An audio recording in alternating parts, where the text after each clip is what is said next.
नमस्ते बच्चों, मेरा नाम है सचिन कुमार और आप देख रहे हैं अपनी बायोलॉजी क्लास भीमपल भाटी कॉलेज की ओर से। बेटा, कल की क्लास में हमने डिस्कस किया था कि जीवाणुओं में जो जन्म होता है उसके प्रकार वो खत्म हो गए।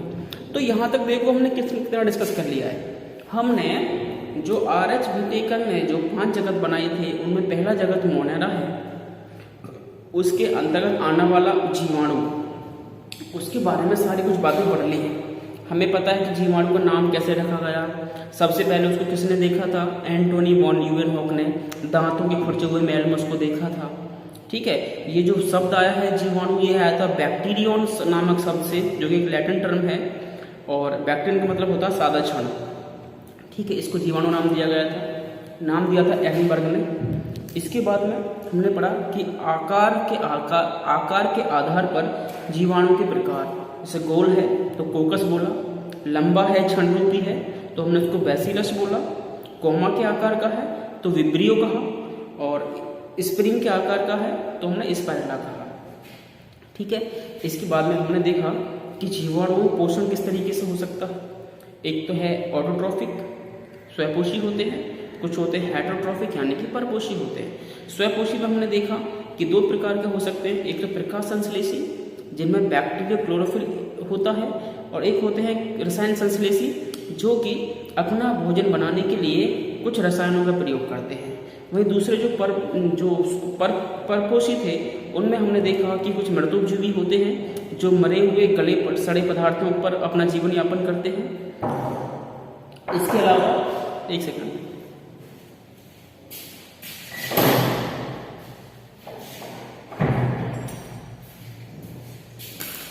इसके अलावा उसमें सहजीवी थे, जैसे राइजोबियम हमने देखा था। ठीक है, परजीवी थे जैसे कि आपके पेट में रहने वाले जीवाणु होते हैं साल्मोनेला टाइफी, विब्रियो कोलेरी जो हैजा या कोलेरा करता है। इसके बाद में हमने देखा कि उनमें जनन किस प्रकार से होता है, उनमें श्वसन किस प्रकार से होता है। तो जनन हमने देखा, जनन की बात करें तो इसमें 2 प्रकार से था, अलैंगिक जनन और लैंगिक जनन। बेटा, अलैंगिक हमने देख लिया कि द्विखंडन द्वारा हो सकता है, कॉनिडिया के द्वारा हो सकता है और एंडोस्पोर्स के द्वारा हो सकता है। वहीं लैंगिक की बात करें तो आपको 3 प्रकार याद आ रहे होंगे बेटा। पहला है आपका संयुग्मन के द्वारा, जिसे देखा था सबसे पहले लैडरबर्ग और टैटम ने ई कोलाई बैक्टीरिया में। उसके बाद दूसरा आता है आपका रूपांतरण के द्वारा, जिसे देखा था सबसे पहले ग्रिफिथ ने, और इसका विस्तृत अध्ययन किया था एवरी मैक्रोड एंड मैककार्टी ने। ठीक है, चूहों के प्रयोग वाला याद आ रहा होगा आपको। और इसके बाद में लास्ट वाला जो हमने देखा था लास्ट क्लास का कि पारक्रमण होता है, जिसमें जेंडर और लैडरबर्ग ने दोनों ने बताया था कि जीवाणु भोजी विषाणु के द्वारा भी जीवाणुओं का आनुवंशिक पदार्थ एक दूसरे में स्थानांतरित होता रहता है। ठीक है, अब हम देखेंगे, हमने कहा था कि जीवाणु हमारे लिए अच्छे भी हैं बुरे भी हैं, ये हमारे मित्र भी हैं हमारे दुश्मन भी हैं, दोनों प्रकार के हैं। तो आज हम देखेंगे कि मित्रता वाली ऐसी क्या काम करते हैं जीवाणु, जो हमारे फ्रेंड भी कहला सकते हैं। तो जीवाणु का आर्थिक महत्व देखेंगे हम इसी क्रम में। लाभदायक क्रिया, जीवाणु हमारे किस काम आ सकते हैं वो क्रिया हम देखेंगे। सबसे पहला है प्रोटीन के स्रोत के रूप में। प्रोटीन हम पता है हर किसी की शरीर के लिए बहुत जरूरी चीज होती है। प्रोटीन अमीनो अम्लों का एक बहुलक होता है जिससे शरीर के अंदर बहुत सारी क्रियाएं होती रहती हैं। तो प्रोटीन के रूप में प्रोटीन का स्रोत है, उदाहरण मिथाइलोफिलस मिथाइलोट्रॉफियस, इसका एग्जाम्पल। अगला है डेयरी पदार्थ निर्माण में, जो आप दूध बनाते हैं, मक्खन निकालना है, पनीर बनाना है, दही जमाना है, इन सब में जो काम आता है वो बेटा जीवाणु या बैक्टीरिया काम करता है। अगर आपको सबसे पहले मतलब दूध को खट्टा करना है तो काम आएगा आपका स्ट्रेप्टोकोकस लैक्टिस नाम का जीवाणु, और जो अगर आपको उसमें से मक्खन निकालना है तो स्ट्रेप्टोकोकस थर्मोप्लस जीवाणु उसमें मक्खन बनाता है, मक्खन को कंडेंस करता है। और जैसे कि आपको पनीर बनाना है तो बहुत सारे जीवाणु लैक्टोबैसिलस वगैरह ये दूध से पनीर बनाने में सहायक होते हैं। तो देखा आपने ये हमारा कितना काम कर रहे हैं, पनीर ये बना रहे हैं, दही ये बना रहे हैं। ठीक है, इसके अलावा कार्बनिक पदार्थों के क्षय के रूप में। क्षय कैसे? मतलब अगर कोई चीज जो जीवित चीज होती है और वह मर जाए तो वो हमेशा पड़ी तो नहीं रहेगी धरती पर, तो वो धीरे धीरे अपघटित हो जाती है, मतलब खत्म हो जाती है। और उसमें खत्म करने का सबसे मुख्य काम किसका होता है? आपकी जीवाणुओं का काम होता है। जैसे नाइट्रोबैक्टर जीवाणु, बहुत सारे जीवाणु होते हैं जो कि कार्बनिक पदार्थों को क्षय कर देते हैं, अपघटित करते हैं, यानी खत्म कर देते हैं। नाइट्रोजन चक्र में मैंने बताया था आपको पीछे भी कि नाइट्रोजन चक्र में बहुत सारे जीवाणु होते हैं, जैसे कि नाइट्रोसोमोनास, नाइट्रोसोकोकस, नाइट्रोबैक्टर। ये क्या करते हैं?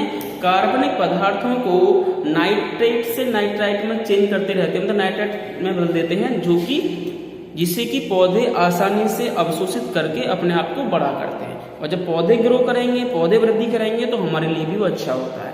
यानी कि एक तो कार्बनिक पदार्थों को साफ कर रहे हैं, ऊपर से पौधों के लिए भी अच्छा है। अगला, मृदा की उर्वरता बढ़ाने में बहुत सारे जीवाणु हैं जो मृदा को उपजाऊ बनाते हैं। अगर आपने देखा होगा गांव में लोग कूड़ी की खाद डालते हैं खेतों में, गोबर वाली खाद, उसमें क्या होता है? उसमें बहुत सारे बैक्टीरिया होते हैं, मिथेनोजेंस नामक बैक्टीरिया होते हैं। तो वो क्या करते हैं, जब वो खाद डालेंगे तो मिट्टी को उर्वर बढ़ाएंगे, मतलब उसकी उर्वरता बढ़ाएंगे, जिससे कि उसमें फसल और ज्यादा पैदा हो। देखा है ना आपने, जो बंजर जमीन होती है वहां पे जो किसान होता है वे अपने घर का कूड़ा करकट, गोबर, जो अपशिष्ट पदार्थ हैं उनको डालते हैं, जिससे कि उस मिट्टी की उर्वरता और बढ़ जाए और वो जमीन में अच्छी पैदावार हो। तो उसका जो मेन काम है वो कौन करता है? जीवाणु ही करते हैं, क्योंकि उस कार्बनिक, उस जो अपशिष्ट पदार्थ है, जो गोबर है, उसके अंदर बहुत सारे जीवाणु उपस्थित होते हैं। सिरका के निर्माण में आपको सिरका बनाना है तो उसमें कौन काम करेगा? सिरका बनाना है, अल्कोहल दारू बनानी है, या कुछ और नई चीज दवाई बनानी है अल्कोहल के रूप में, उस सब में बेटा जीवाणु ही काम आते हैं। तो जैसे कि एसिडोबैक्टर, क्या नाम है जीवाणु का? एसिडोबैक्टर। ये जीवाणु क्या करेगा? यह जीवाणु सिरका बनाता है एसिडोबैक्टर नाम का। इसके बाद में चमड़ा उद्योग, चमड़ा जो है, चमड़ा उद्योग जो है, इसमें सारे जीवाणु ही काम करते हैं। मतलब वैसे काम नहीं करते कि ना जी कि चमड़ा बना रहे हैं, नहीं, लेकिन ये जीवाणु ऐसे होते हैं जो अपघटित करके चमड़े को शुद्ध रूप में ला देते हैं। विकर क्या होते हैं? एंजाइम। देखो, आपके अंदर बहुत सारी क्रियाओं करने के लिए एंजाइम की जरूरत होती है। आप जो खाना पीना खा रहे हैं ना, उसे पचाने के लिए भी एंजाइम होते हैं पेट में बहुत सारे, जिन्हें बोलते हैं आप डाइजेस्टिव एंजाइम्स, उसको बोलते हैं पाचक एंजाइम कहा जाता है। तो एंजाइम जो होते हैं, एंजाइम बनाने का काम भी कौन करते हैं? जीवाणु ही करते हैं। आपके पेट के अंदर, आपकी आंतों में रहता है ई कोलाई नाम का बैक्टीरिया। क्या पीछे जो पढ़ा है हमने ई कोलाई, वह कोलाई क्या करता है? वह भैया विटामिन सी बनाता है। तो अगला जो विटामिन निर्माण क्या है? ई कोलाई जो है, ई कोलाई, ये जो बैक्टीरिया है, ये जीवाणु है, ये क्या करेगा? विटामिन सी बनाता है। ऐसे क्लोस्ट्रीडियम बोट्यूलियम भी विटामिन बनाते हैं, विटामिन B1, B2, B6, जो कि हमारे शरीर के लिए बहुत ही जरूरी होते हैं। ठीक है, तो एंजाइम भी बनाते हैं जीवाणु, विटामिन सी बनाते हैं जीवाणु, और प्रतिजैविक, जिन्हें आप कहते हैं एंटीबायोटिक्स, बनाते हैं। एंटीबायोटिक्स क्या होता है? दवाइयाँ जो आप खाते हो ना, कि मेरे चोट लगी है, मुझे घाव भरना है, डॉक्टर दवा दे दो, तो जो डॉक्टर जो आपको दवा देगा वो होती है एंटीबायोटिक की दवा। यानी कि वह जो घाव हुआ है आपका, वो ज़्यादा खराब ना हो, वो सड़े ना, वो ज़्यादा फैले ना, वो ठीक हो जाए, तो उसमें एंटीबायोटिक्स ही काम करते हैं। और एंटीबायोटिक बैक्टीरिया ही बनाते हैं या जीवाणु ही बनाते हैं। ये बात समझ पाए?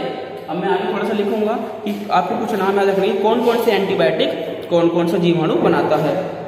जैसे कि आपका आज का नाम सुना होगा आपने, जो ब्लैक फंगस चल रहा है कोविड के बाद में, इसमें एक दवाई बहुत यूज की जा रही है, एम्फोटेरेसिन बी, जो कि आसानी से मिल भी नहीं रही है लोगों को।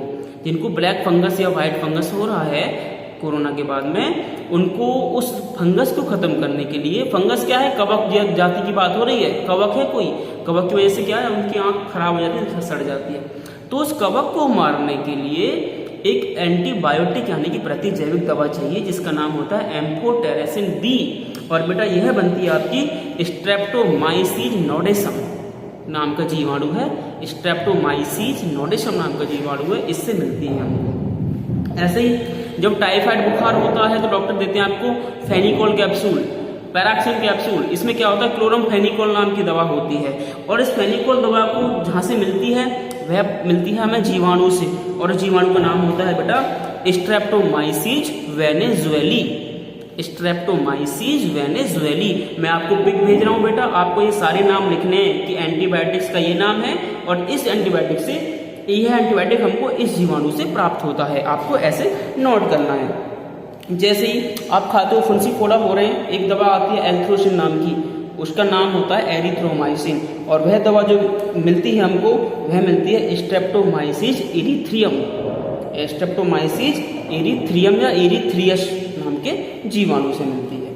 ठीक है, तो अब मेरी बात समझ पा रहे हैं ना बेटा, जीवाणु कितने लाभदायक हमारे लिए, ये सारे काम करेगा, बहुत सारी दवाएं बनाता है, अगर ये दवाइयाँ नहीं होती तो आज पता नहीं क्या होता इस संसार का।